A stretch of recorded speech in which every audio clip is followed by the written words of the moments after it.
না যারা বোতামে টিপে। সুতরাং ওই হারমাতের দিন শেষ। আগামী দিনে শুধুমাত্র আপনারা থাকবেন ওই ভোট কেন্দ্রে, ওই বুথে। শুধুমাত্র আপনাদের একটা কাজ করতে হবে, সবাই কাছে করে জোরে অনুরোধ, একসঙ্গে ঐক্যবদ্ধভাবে সকালে বাড়ি থেকে বেরোবেন, ভোট কেন্দ্রে উপনীত হয়ে আপনারা নিজের ভোটটা দান করবেন। প্রয়োজন হলে ওদের সঙ্গে থাকবেন। আজকের আমরা দীর্ঘদিন কোনো ডবল ইঞ্জিন সরকার না পাওয়ার ফলে, অর্থাৎ কেন্দ্র এবং রাজ্য সরকার এক না হওয়ার জন্য বাংলা পিছতে পিছতে শেষ পর্যায়ে পৌঁছে গেছে। আজকের আমরা বিহারকে কি বলতাম? বিহারকে আমরা বলতাম জঙ্গলরা চলছে। আজকে সেকালীন সহায়তা প্রকল্পে 21,000 টাকা সাহায্য সহযোগিতা পাবেন। আজকের পশ্চিমবঙ্গে যে স্বাস্থ্যসাথী কার্ড আছে, মমতা বন্দ্যোপাধ্যায় বড় বড় গলা করে বলেন যে স্বাস্থ্যসাথী কার্ডের মধ্যে দিয়ে আমি বাংলার মানুষকে সহায়তা দিচ্ছি স্বাস্থ্যক্ষেত্রে। ওই স্বাস্থ্যসাথী কার্ড নিয়ে আপনি যে কোনো হাসপাতালে যান না কেন, আপনি যে কোনো নার্সিংহোমে যান না কেন, তাদের সিট পাবেন না, তাদের চিকিৎসার কোনো সুযোগ পাবেন না। তার কারণ তারা গেলেই কার্ড দেখলেই সঙ্গে সঙ্গে তাড়িয়ে দিতে ব্যস্ত থাকে। কিন্তু ভারতবর্ষের পশ্চিমবঙ্গ ছাড়া প্রতিটি রাজ্যে আজকে আয়ুষ্মান ভারত চালু হয়েছে, যে কার্ডের মধ্য দিয়ে আপনার পকেটে 5 টাকা না থাকলেও শুধু কার্ডটা নিয়ে গিয়ে ওই হসপিটালে নার্সিংহোমে যদি দেন, আপনাকে বিনা পয়সায় সমস্ত চিকিৎসার সুযোগ সুবিধা পেয়ে যাবে। সুযোগ সুবিধা দেবে ওই নার্সিংহোম বা হসপিটাল। সেটা বাংলার কোন হসপিটাল হতে পারে, কিংবা আপনার ভেলোর হতে পারে, টাটা সেন্টার হতে পারে, মুম্বাই হতে পারে, বোম্বাই হতে পারে, রাজস্থান হতে পারে, মধ্যপ্রদেশ হতে পারে, উত্তরপ্রদেশ হতে পারে, বিহার হতে পারে, কর্ণাটক হতে পারে, কেরল হতে পারে, রাজস্থান হতে পারে। আপনার যেখানে ইচ্ছে হবে মনে হবে চিকিৎসা করার সুযোগ সেই জায়গা থেকে পেতে পারে। আজকে সেই জায়গাতে মমতা বন্দ্যোপাধ্যায় বন্ধ করে দিয়েছে পশ্চিমবঙ্গের মানুষকে সেই সুযোগ না দিয়ে। আজকের বাংলা অন্ধকারে নিবঞ্চিত। আজকের বাংলার শিক্ষিত বেকার ছেলেরা আজকের কান্নায় তারা বুক যন্ত্রণে নিয়ে বিছানায় তারা ছটফট করছে। মায়ের মুখে বাবার মুখে হাসি ফোটাতে পারছে না, বেকারত্বের জ্বালায় ছটফট করছে। মমতা বন্দ্যোপাধ্যায় একদিকে বলছেন যে বাংলায় শিল্প করতে তোমরা ঘুগনি তৈরি করো, রুটি নিয়ে বসো রাস্তার ধারে, দুটো বিস্কুট নিয়ে চা নিয়ে বসো রাস্তার ধারে, মাকে বলো একটু আলুর দম তৈরি করে দিতে, মাংস একটু তৈরি করে দিতে, রাস্তায় গিয়ে বসো, কাশফুলের বালিশ তৈরি করো। আর বাংলায় শিক্ষিত বেকার ছেলেরা তোমরা টোটো চালিয়ে জীবন জীবিকা নির্বাহ করো।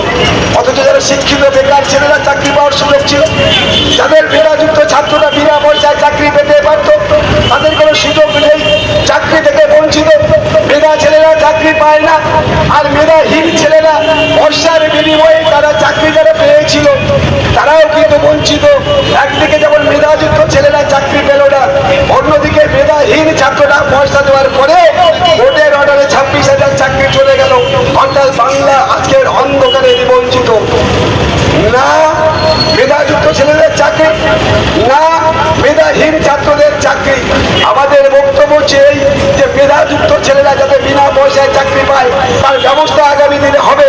এটাই হচ্ছে আমাদের গভর্নমেন্টের সিদ্ধান্ত, এটাই হচ্ছে মোদীজির কথা। তাই আমরা বলবো যে মোদীজির যে চিন্তা ভাবনা তা বাস্তবায়িত করতে বাংলার বুকে কোনো কলকারখানা নেই, বাংলার বুকে কোনো শিল্প নেই, বাংলার বুকে কোনো কর্মসংস্থানের সুযোগ নেই। তাই কর্মসংস্থানের সুযোগ করতে, কারখানা তৈরি করতে, শিল্প করতে আপনাদের দিকে দিকে পদ্মফুলের দিকে ভোটার দিকে ভোট দেওয়ার আহ্বান জানাতে এসেছি। আমরা বলি, আমি আজকে আর বেশি কিছু বলবো না। রাহুলদা বলুন, রাহুলদার কথাবার্তা আমরা শুনে রাহুলদার যে নির্দেশ দেবেন সেই নির্দেশকে পাথেয় করে আমরা এগিয়ে চলতে চাই। শুধুমাত্র বলবো যে বিগত যে দুটো তিনটে নির্বাচনে আপনারা ভোট দিতে পারেননি, এবারে কিন্তু সেটা হবে না। হারবাদ বাহিনী দাঁড়িয়ে থেকে ভোট করেছে, হারবাদ বাহিনী নিজেরা বোতাম টিপেছে।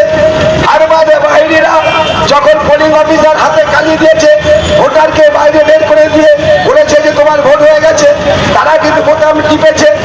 আপনার বাড়ির সামনে দাঁড়িয়ে বলেছে তোমাকে ভোট দিতে যেতে হবে না।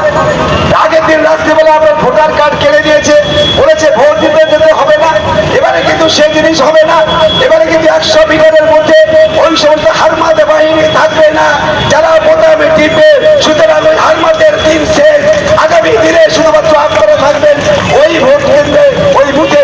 শুধুমাত্র আপনাদের একটা কাজ করতে হবে, সবাই কাছে করে জোরে অনুরোধ, একসঙ্গে ঐক্যবদ্ধভাবে সকালে বাড়ি থেকে বেরোবেন, ভোট কেন্দ্রে উপনীত হয়ে আপনারা নিজের ভোটটা দান করবেন।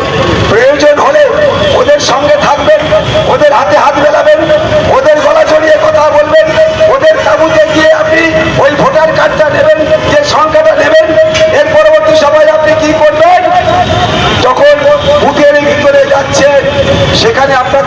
সন্তানটার মুখের দিকে তাকিয়ে ভাববেন যে আগামী দিনে আমরা এখানে শান্তিতে বসবাস করতে পারবো কিনা, আগামী দিনে আমার এই প্রজন্ম থাকতে পারবে কিনা, আগামী দিনে আমার এই প্রজন্ম শান্তিতে বসবাস করার সুযোগ পাবে কিনা, সে কথা চিন্তা করে আপনার বিবেক যেটা বলবে সেটাই আপনি করবেন।